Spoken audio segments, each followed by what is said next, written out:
Myself Uday Kumar. మేము JNS academy నుంచి మాట్లాడుతున్నాం.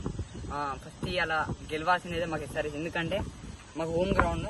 అది ఇప్పటికీ మాకు పోయిన సీజన్ అసలు ఫామ్లో లేదు, ఈ సీజన్ ఫామ్లో ఉంది. ఎందుకంటే మాకు మంచి ఒక పవర్ ప్లేలో మంచి నాక్ ఇస్తే మాకు ఎస్ఆర్హెచ్ అనేది మంచి నాక్ ఉంటుంది. ఒకవేళ పవర్ ప్లేలో వికెట్లు పోతే కొంచెం డిఫికల్ట్గా ఉంటుంది, ఎందుకంటే చెప్పలేము. ఎందుకంటే 2-3 ఆర్ఆర్తో ఆడినప్పుడు కేకేఆర్తో ఆడినప్పుడు మిస్టేక్ అయింది కాబట్టి. ఒకవేళ అభిషేక్ మంచి ఫామ్ ఇస్తే గెలిచే ఛాన్సెస్ ఉంటాయి.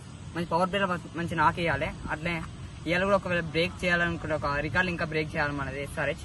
అట్లే ఇంకా మన తెలుగు అబ్బాయి నితీష్ కుమార్ రెడ్డి, ఇంకా వారు మన దాంట్లో నితీష్ కుమార్ రెడ్డి వారు లేడు. ఈ సీజన్ వచ్చిండు, అంటే పోయిన సీజన్ కూడా ఉన్నాడు. పోయిన సీజన్ ఎక్కువ ఛాన్సెస్ రాలే, ఈ సీజన్ వచ్చిన ఛాన్సెస్ యూజ్ చేసుకున్నాడు. ఆ యూజ్ చేసుకున్న ఛాన్సెస్ మంచిగా ఉంది కాబట్టి నితీష్ కుమార్ రెడ్డి కూడా ఇలా మంచి నాక్ ఇస్తే బాగుంటుంది. ఫైనల్లో ఈ సీజన్ ఎట్లా వేసినా కప్పు కొట్టాలి. అట్లా అని చెప్పి మన కేకేఆర్ ఏమో తక్కువ కాదు, ఇంకా కేకేఆర్ కూడా మంచి ఫామ్లోనే ఉంది.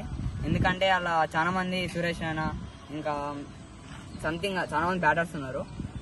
ఇంకా అందరు పక్క అయితే ఎస్ఆర్హెచ్ గెలవాలని అంతా మా టీం మా అకాడమీ నుంచి మేము సపోర్ట్ చేస్తున్నాం. ఎందుకంటే ఎస్ఆర్హెచ్ మా హోమ్ గ్రౌండ్ కాబట్టి గెలవాలి, ఇట్లా చేసి అన్న.